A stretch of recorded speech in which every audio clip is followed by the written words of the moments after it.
Hi welcome back to my channel. ఈరోజు కథ హృదయ స్పందన 1వ భాగాన్ని వినేద్దాం. బెంగళూరులో అది ఒక ఫేమస్ పబ్. రిచ్ పీపుల్ మాత్రమే, పెద్ద పెద్ద బిజినెస్ పీపుల్ పిల్లలు మాత్రమే వస్తారు. ఆ రోజు బర్త్డే సెలబ్రేషన్స్ జరుగుతున్నాయి. అది ఆ సిటీ ఎమ్మెల్యే కొడుకు బర్త్డే పార్టీ. అమ్మాయిలు అబ్బాయిలు అందరూ తాగుతూ ఎంజాయ్ చేస్తున్నారు. వాళ్ళంతా మెడికోస్. కానీ ఒక అమ్మాయి ఒక టేబుల్ దగ్గర కూర్చొని ఏదో ఆలోచిస్తూ ఉంది. ఇంతలో హే సితారా, రా పార్టీ ఎంజాయ్ చేద్దాం అని లావణ్య పిలుస్తుంది. మీరు కానివ్వండి లవ్, నాకు ఇక్కడ బాగుంది అంటుంది సితారా. హే శ్రీ కేక్ కట్ చేస్తున్నాడు, రా వెళ్దాం అంటుంది లావణ్య.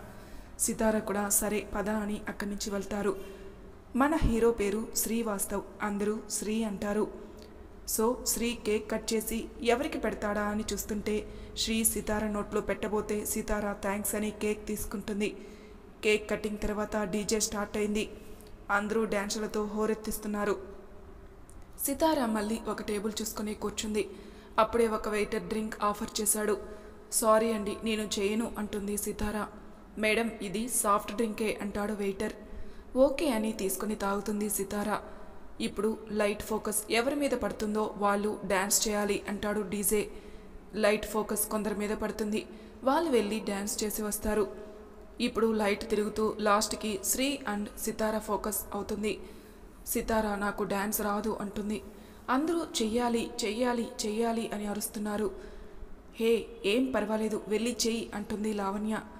శ్రీ కూడా ఓకే ఏం కాదు నేను చూసుకుంటానులేరా అని చేయిస్తాడు. ఇక తప్పక సితారా వెళ్తుంది. అలా డ్యాన్స్ చేస్తున్నప్పుడు తనకి కళ్ళు తిరుగుతాయి. శ్రీ భుజం మీద వాలిపోతుంది. హే సితారా ఏమైంది అంటాడు శ్రీ. సితారా కళ్ళు తిరుగుతున్నాయి అని అంటుంది. సరే రా క్రిందికి వెళ్దాం అని శ్రీ తీసుకెళ్తాడు. సితారా లావణ్య ఎక్కడా అని అడుగుతుంది. ఇక్కడే ఉందిలే అంటాడు శ్రీ. పిలువు నేను ఇంటికి వెళ్ళాలి అని మత్తుగా మాట్లాడుతూ స్పృహ తప్పుతుంది సితారా. ఉదయం 6 గంటలు. నులివెచ్చని సూర్యకిరణాలు తాకుతుంటే విసుగ్గా ముఖం మీదకి దుప్పటి లాగుకున్నది సితారా. మళ్ళీ 2 నిమిషాలకి దుప్పటి తీసి ఇది తన రూమ్ లాగా లేదే అనుకున్నది. వెంటనే బెడ్ మీద నుంచి లేవడానికి ప్రయత్నించింది. కానీ తన ప్రయత్నాన్ని విరమించి తనని తాను చూసుకుంది. తన ఒంటి మీద బట్టలు లేవు. ఒక్క క్షణం ఏమి జరిగిందో అర్థం కాలేదు. వెంటనే చుట్టూ చూసింది. తన పక్కన ఎవరో ఉన్నారు. క్రింద తన బట్టలు పడి ఉన్నాయి. ఏమి జరిగిందో అర్థమై తలంతా భారంగా అనిపించింది. వెంటనే బట్టలు తీసుకుని దుప్పటి చుట్టుకొని వాష్రూమ్లోకి వెళ్ళి డ్రెస్ వేసుకుని వచ్చింది. బెడ్ మీద ఎవరున్నారో చూడాలంటే భయం వేసి తన బ్యాగ్ తీసుకుని చిన్నగా డోర్ తెరిచి చూసింది. ఎవరూ కనిపించలేదు. మెయిన్ డోర్ తీసుకుని రోడ్డు మీదకి వచ్చింది. తను ఎక్కడ ఉందో ఆ ప్రదేశం ఏంటో తెలియలేదు. కొంచెం దూరం నడిచిన తర్వాత ట్యాక్సీ ఎక్కి ఇంటి అడ్రస్ చెప్పింది. ట్యాక్సీ ఇంటి ముందర ఆగగానే అతనికి డబ్బులు ఇచ్చి ఇంట్లోకి వెళ్ళింది. సితారా ఎక్కడున్నావు, ఫోన్ కూడా చేయలేదే అంటారు సుధాగారు. ఎన్నిసార్లు ఫోన్ చేశాను, స్విచ్ ఆఫ్ వచ్చింది. హా అమ్మ ఛార్జింగ్ అయిపోయింది, అందుకే స్విచ్ ఆఫ్ అయింది. నైటు చాలా లేట్ అయిందని లావణ్య వాళ్ళింట్లో ఉన్నాను అంటుంది సితారా వాళ్ళ అమ్మతో. సరే సరే వెళ్ళి రెడీ అవ్వు, కాలేజీకి వెళ్ళాలి కదా అంటుంది సుధా. లేదుమా ఈరోజు వెళ్ళను, తలనొప్పిగా ఉంది, కాసేపు పడుకుంటాను, డిస్టర్బ్ చేయొద్దు. వేడిగా కాఫీ తాగు తగ్గుతుంది అంటుంది సుధా. వద్దుమ్మా తర్వాత తాగుతాను అంటూ సితారా వస్తున్న ఏడుపుని ఆపుకుంటూ రూంలోకి వెళ్ళి తలుపు వేసుకుంది. ఏంటో ఈ పిల్ల చెప్పిన మాట వినదు అనుకుంటూ వెళ్ళింది సుధా. రాత్రి జరిగిన దాన్ని గుర్తు చేసుకోవడానికి ప్రయత్నిస్తుంది సితారా. ఆ నైట్ ఏం జరిగిందో గుర్తు చేసుకోవడానికి ఎంత ప్రయత్నం చేసినా గుర్తుకు రావడం లేదు. వెయిటర్ జ్యూస్ తీసుకురావడం, తను జ్యూస్ తాగి శ్రీతో డ్యాన్స్ చేయడం, తర్వాత కళ్ళు తిరిగినట్లుంటే శ్రీ తీసుకొని వచ్చి టేబుల్ దగ్గర కూర్చోబెట్టి లావణ్యాన్ని పిలుస్తానని వెళ్ళడం వరకే గుర్తుంది. తర్వాత ఏమైందో అస్సలు గుర్తుకు రావట్లేదు. తలంతా భారంగా ఉంది. ఏడుస్తూ అలానే పడుకుండిపోయింది. కాసేపు తర్వాత తన మొబైల్కి బీప్ సౌండ్తో నోటిఫికేషన్ వచ్చింది. అయినా లేవలేదు. చాలా డీప్ నిద్రలో ఉంది సితారా. కాసేపటికి ఫోన్ మోగుతుంది. ఉలిక్కిపడి లేచి ఫోన్ చూసింది. ఏదో అన్నోన్ నెంబర్. హలో ఎవరు అంటుంది లిఫ్ట్ చేసి సితారా. ఆ అన్నోన్ ఏమీ మాట్లాడ్డు. ఎవరు మాట్లాడరేంటి అంటుంది సితారా. హాయ్ బేబీ అని అంటాడు అతను. ఎవరు మీరు? అప్పుడే మర్చిపోతే ఎలా డియర్ అంటాడు అన్నోన్ పర్సన్. నైట్ అంతలా నాతో ఎంజాయ్ చేసి అని అంటూ ఉంటే ఎవరు నువ్వు, ఎందుకు నా లైఫ్తో ఆడుకుంటున్నావు అని అంటుంది సితారా. ఒక్కసారి నీ మొబైల్కి వచ్చిన పిక్స్ చూడు, మళ్ళీ కాల్ చేస్తాను, అప్పుడు అర్థమవుతుంది నేనెవరో అని అన్నోన్ పర్సన్ ఫోన్ పెట్టేస్తాడు. సితార మొబైల్ ఓపెన్ చేసి చూస్తుంది. అందులో తను మరి శ్రీతో చాలా క్లోజ్గా ఉన్నారు ఇద్దరు. తనతో ఉంది శ్రీ అని అర్థం అవ్వగానే ఏం చేయాలో అర్థం కాలేదు. 5 నిమిషాలకి ఫోన్ మళ్ళీ మోగింది. వెంటనే లిఫ్ట్ చేసి, శ్రీ ఎందుకు ఇలా చేశావు? నీకు ఏం ద్రోహం చేశాను? నా లైఫ్తో ఎందుకు ఆడుకున్నావు అంటుంది సితార. హహహ, ఏం చేశావో నీకు తెలీదా? అందరి ముందు నన్ను కొడతావా? ఇప్పుడు చూడు, నేను నీ జీవితం మీద కొట్టాను అంటాడు శ్రీ. నువ్వు తప్పు చేశావు అంటుంది సితార. ఒక అమ్మాయిని అవమానించావు, అది తప్పు కాదా? నీకెందుకే అవన్నీ? నా ఇష్టం వచ్చినట్లు ఉంటాను. అసలు నువ్వెవరు నన్ను అడగడానికి? అందుకని ఇలా చేస్తావా? హే, అవన్నీ ఇప్పుడు కాదు, కానీ పిక్స్ చూసావు కదా, ఇప్పుడు వీడియో పంపాను చూడు అని ఫోన్ కట్ చేశాడు శ్రీ. సితార వణుకుతున్న చేతులతో మొబైల్ ఓపెన్ చేసింది. అది తన వీడియోని, 10 సెకండ్స్ క్లిప్ అది. ఒక్కసారిగా ఆమె కాళ్ళు చేతులు వణికాయి. ఏం చేయాలా అని ఆలోచిస్తుంటే సడన్గా మళ్ళీ ఫోన్ కాల్. భయపడుతూ రిసీవ్ చేసుకుంటుంది.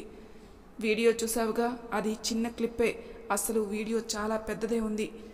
నేను చెప్పిన హోటల్కి రాకపోతే ఆ వీడియో సోషల్ మీడియాలో వైరల్ అవుతుంది.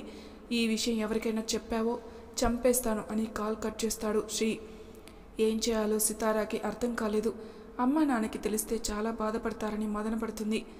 సితార, నాన్న వచ్చారు, పిలుస్తున్నారా అంటూ సుధా పిలుస్తుంది. సితార వాష్రూమ్కి వెళ్ళి ఫేస్ వాష్ చేసుకుని వచ్చింది. నారాయణమూర్తి, సీతారా వాళ్ళ నాన్న. ఏరా బుజ్జి. సీతార ముద్దు పేరు మూర్తిగారు అలానే పిలుస్తారు. కాలేజీకి వెళ్ళలేదే, ఏమైంది? ఏం లేదు నాన్న, కొంచెం తలనొప్పిగా ఉంది, అందుకే వెళ్ళలేదు అంటుంది సితార. మధ్యాహ్నం కూడా భోంచేయలేదండి. బుజ్జి, అలా ఆకలితో ఉండకూడదురా. ఆకలి వేయలేదు నాన్న. సరేలే, కనీసం వేడిగా టీ అయినా తాగు అంటారు సుధా. త్వరగా వంట చేస్తాను, తిందువులే అంటూ. హా మా, ఇవ్వు అంటుంది సితార. సితార, నాన్న నువ్వు రండి, భోజనం అయింది, తిందురు అంటూ సుధా పిలుస్తుంది. నాన్న, అమ్మ పిలుస్తుంది. హా వస్తున్నాను అంటారు మూర్తిగారు. సుధా టేబుల్ మీద అన్నీ సర్దింది. సితార, మూర్తిగారు వచ్చి కూర్చున్నారు. సితార తినకుండా ప్లేట్లో అలా కలుపుతూనే ఉంది. ఏంటే ఆ తినడం? సరిగ్గా తిను. ఏదో తిన్నాననిపించి. అమ్మ నిద్రొస్తుంది, వెళ్ళి పడుకుంటా అంటుంది సితార. సరే పడుకో, ఉదయాన్నే లేవాలిగా. అవును బుజ్జి, వెళ్ళి పడుకోరా అంటాడు మూర్తి కూడా.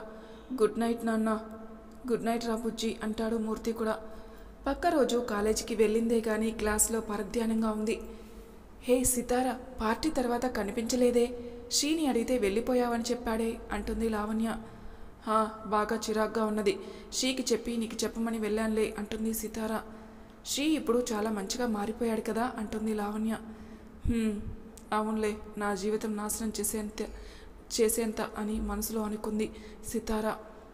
ఏమైంది అలా డల్లుగా ఉన్నావు? ఏం లేదు లావ్, కొంచెం తలనొప్పిగా ఉంది, నేను ఇంటికి వెళ్తున్నాను. సరే నేను కూడా వస్తాను, క్లాసెస్ ఇప్పుడు ఏమీ లేవుగా అంటుంది లావణ్య కూడా. వాళ్ళకి ఎదురు వచ్చి ఏంటి వెళ్ళిపోతున్నారు అని అడుగుతాడు శ్రీ. ఏం లేదు, సితారాకి తలనొప్పిగా ఉందంట, క్లాసెస్ ఎలానూ లేవు, అందుకే వెళ్తున్నాం అంటుంది లావణ్య. ఎలా బాగుంటుందిలే అలా జరిగాక అని అంటాడు శ్రీ. ఏంటి ఏమన్నావు అని అడుగుతుంది లావణ్య. నేనేమన్నాను? నైట్ పార్టీలో లేట్ అయిందిగా, అందుకే అలా ఉంది అన్న, అంతే. అంతేనా సితారా అంటాడు శ్రీ. అంతే అంతే అంటుంది సితార. సరే శ్రీ, బాయ్. సితార రా వెళ్దాం అంటుంది లావణ్య. ఒక్క నిమిషం సితార ఆగు. లావణ్య సితార ఇద్దరూ ఆగారు. లవ్, సితారతో కొంచెం మాట్లాడాలి అంటాడు శ్రీ. ఓకే ఓకే అని లావణ్య పక్కకు వెళ్తుంది. సితారా అని పిలుస్తాడు శ్రీ. సితార ఏమీ మాట్లాడకుండా మౌనంగా ఉంది. ఏంటి సైలెంట్గా ఉంటే వదిలేస్తానని అనుకున్నావా? ముందు ముందు చూపిస్తా నేనేంటో అంటే ఏంటో అని అంటూ ఉంటాడు శ్రీ. సితార మౌనంగా ఉంది. కాల్ చేస్తాను, లిఫ్ట్ చేయి, లేకపోతే ఏం జరుగుతుందో తెలుసు కదా, ఇక వెళ్ళండి అంటాడు శ్రీ. లవ్ సితారని వాళ్ళ ఇంటి దగ్గర డ్రాప్ చేసి తను కూడా ఇంటికి వెళ్ళింది. ఏంటే అప్పుడే వచ్చేసావు అని అడుగుతుంది సుధా. సితార తలనొప్పిగా ఉందమ్మా అంటుంది. ఏమైంది, నిన్నట్టుండి తలనొప్పి అంటున్నావు, దిష్టి తీస్తా ఉండు అంటుంది సుధా. అమ్మ విసిగించకు, నేనేమైనా చిన్న పిల్లనా దిష్టి తీసుకోవడానికి? కొంచెంసేపు పడుకుంటే తగ్గిపోతుందిలే అంటుంది సితార. సరే రా, అన్నం తిందు కానీ. నాకు వద్దమ్మా, ఆకలి లేదు. మూర్తిగారు ట్యాబ్లెట్ తెచ్చివనా బుజ్జి అని అడుగుతారు. వద్దు నాన్న, పడుకుంటాను కాసేపు. రూమ్లోకి వెళ్ళి తలుపు వేసి ఏడుస్తూ అలాగే నిద్రపోయింది సితారా. సితారా, టైం 8 అయ్యింది, లేరా, అన్నం తిందు, మీ నాన్న నీ కోసం ఎదురు చూస్తున్నారు అంటుంది సుధా. సితారా ఫ్రెష్ అయి వస్తాను అని చెప్తుంది. త్వరగా రా అంటూ సుధా వెళ్ళిపోతుంది. సితారా ఫ్రెష్ అయి వచ్చి టేబుల్ దగ్గర కూర్చుంది. బుజ్జి అని పిలుస్తారు మూర్తి గారు. హా నాన్న, చెప్పండి. నేను కాదు, నువ్వు చెప్పాలి, ఏమైందో? నిన్నటి నుంచి చాలా డల్గా ఉన్నావు. ఏం లేదు నాన్న, కాలేజీలో కొంచెం స్ట్రెస్, అంతే, ఇంకేం లేదు. అంతేనా? లేకుంటే నా దగ్గర ఏమైనా దాస్తున్నావా? నాన్న, మీకు కాకుంటే ఇంకెవరికి చెప్తాను, మీరు నా బెస్ట్ ఫ్రెండ్ కదా అని గట్టిగా వాళ్ళ నాన్నని పట్టుకుంటుంది. సరే, గుడ్ నైట్ రా బంగారం. గుడ్ నైట్ నాన్న. గుడ్ నైట్ అమ్మ. రూమ్లోకి వచ్చి తలుపు వేసేసింది. బెడ్ మీద పడుకొని ఆలోచిస్తుంది. నేను ఇలా ఉంటే అమ్మా నాన్నకి తెలిసిపోతుంది. ఏం చేయాలి ఇప్పుడు? ఎలా? ఎవరికి చెప్పలేను. నేను నార్మల్గా ఉండాలి, లేకుంటే అమ్మా నాన్నకి డౌట్ వస్తుంది అని ఆలోచిస్తూ ఎప్పటికో నిద్రపోయింది సితారా. పక్క రోజు సితారా కాలేజీకి వెళ్ళలేదు. లవ్ ఫోన్ చేసింది సితారాకి. హలో అంటుంది సితారా. హలో సితారా, ఏంటి కాలేజీకి రాలేదు? ఏం లేదే, కొంచెం ఫీవర్గా ఉంది. సరే అయితే రెస్ట్ తీసుకో. సుధా, సితారా సితారా లేవే, కాలేజీకి టైం అవుతుంది అంటూ లేపుతూ వస్తుంది.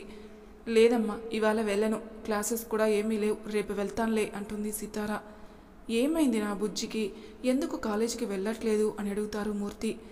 క్లాసెస్ లేవంటండి అని అంటుంది సుధా. సరేరా బుజ్జి, టిఫిన్ చేద్దాం రా అని పిలుస్తాడు. 5 minutes నాన్న అంటూ చెప్తుంది సితారా. శ్రీ 2 రోజుల తర్వాత కాల్ చేశాడు. ఏం నిర్ణయించుకున్నావు అని అడిగాడు శ్రీ. ఏంటి, కాలేజీకి కూడా రావడం లేదు? రాకపోతే వదిలేస్తానని అనుకుంటున్నావా? దయచేసి ఆ వీడియోని డిలీట్ చేయి శ్రీ, ప్లీజ్ అని బ్రతిమలాడుతుంది సితారా. అలా చేయాలంటే నువ్వు నేను చెప్పిన హోటల్ రూమ్కి రావాలి అన్నాడు. ప్లీజ్ వద్దు శ్రీ, నా జీవితంతో ఆడుకోవద్దు అని అంటుంది సితారా. కుదరదు, నువ్వు నేను చెప్పినట్టు వినాలి. వీడియో కనుక బయటపడితే అందరికీ తెలుస్తుంది. మీ తల్లిదండ్రులకు తెలిస్తే తల ఎత్తుకొని తిరగలేరు. జస్ట్ ఒకసారి వచ్చావంటే ఇక జీవితంలో నీ జోలికి రాను. నీ ముందే వీడియోని డిలీట్ చేస్తాను అంటూ ఆలోచించుకోమని కాల్ కట్ చేశాడు శ్రీ. సితారాకి ఏం చేయాలో అర్థం కాలేదు. ఆ వీడియో బయటికి వస్తే అమ్మ నాన్న తట్టుకోలేరు. అలా అని శ్రీ చెప్పినట్టు చేయలేను. ఇప్పుడు ఏం చేయాలి? ఇప్పుడు నా పరిస్థితి ఏమిటి? ఎలా బయటపడాలి? కాసేపు ఆలోచించి ఒక నిర్ణయానికి వచ్చింది. అమ్మ, గుడికి వెళ్ళి వస్తాను అంటుంది సితారా. జాగ్రత్తగా వెళ్ళిరారా అంటుంది సుధా. సరే అమ్మ. వాళ్ళ వీధిలోనే ఉన్న బాబా గుడికి వెళ్ళింది. బాబా, నేను తీసుకున్న నిర్ణయం కరెక్టో కాదో నాకు తెలీదు. నువ్వు ఎల్లప్పుడూ నాతోనే ఉండి నన్ను ఇంతవరకు నడిపించావు. కానీ ఇప్పుడు నాకు ఇంతకంటే వేరే మార్గం లేదు. నన్ను క్షమించు అని వేడుకుంది. ఇంటికి వచ్చి చాలా హుషారుగా, అమ్మ ఇవాళ ఏం స్పెషల్ చేసావు నా కోసం అని అడుగుతుంది సితారా. వెజిటేబుల్ రైస్ చేశాను, నీకు ఇష్టమని అంటుంది సుధా. వావ్, మా మంచి అమ్మ అంటుంది సితారా. లవ్ యూ మా అని బుగ్గ మీద ముద్దు పెట్టుకుంది. అప్పుడే ఆఫీస్ నుండి వచ్చారు మూర్తి. ఏంటి మా బుజ్జి ఈరోజు చాలా ఎనర్జెటిక్గా ఉందే. ఏం లేదు నాన్న, నేను ఇలాగే రోజు ఉండేది. అవును, ఇలాగే ఉండేది, కానీ 2 రోజుల నుండి మా బంగారం డల్గా ఉందిగా మరి అని అడుగుతారు మూర్తి. సరే రండి, భోంచేద్దురు గాని అని సుధా పిలవడంతో, అమ్మ చాలా ఆకలిగా ఉంది, పెట్టమ్మా అంటూ వెళ్తుంది. సుధా అన్ని టేబుల్ మీద సర్దింది. నాన్న, ఈరోజు మీరు పెట్టరా నాకు అని అడుగుతుంది సితారా. రా తల్లి, పెడతాను అని మూర్తి గారు పెడుతూ ఉంటారు. మీరు దాన్ని ఇలాగే గారాబం చేస్తే రేపు పెళ్ళయ్యాక మనల్ని అంటారు దీని ఇలా గారాబం చేసినందుకు. ఏం కాదులే సుధా, నా బుజ్జికి ఎక్కడ ఎలా ఉండాలో తనకి బాగా తెలుసు. సితారా వాళ్ళ అమ్మానాన్నలతో ఆ రోజు సరదాగా గడిపింది. నైట్ భోజనాల తర్వాత తన రూమ్కి వెళ్ళి పడుకుంది. మరి తర్వాయి భాగంలో ఏం జరుగుతుందో నెక్స్ట్ ఎపిసోడ్లో తెలుసుకుందాం. అంతవరకు నా ఛానల్ని సబ్స్క్రైబ్ చేయని వాళ్ళు ప్లీజ్ సబ్స్క్రైబ్ చేసుకోండి. లైక్ చేసి షేర్ చేయండి. మీ అభిప్రాయాలు నాకు కామెంట్ రూపంలో తెలియజేయండి. Thank you for listening.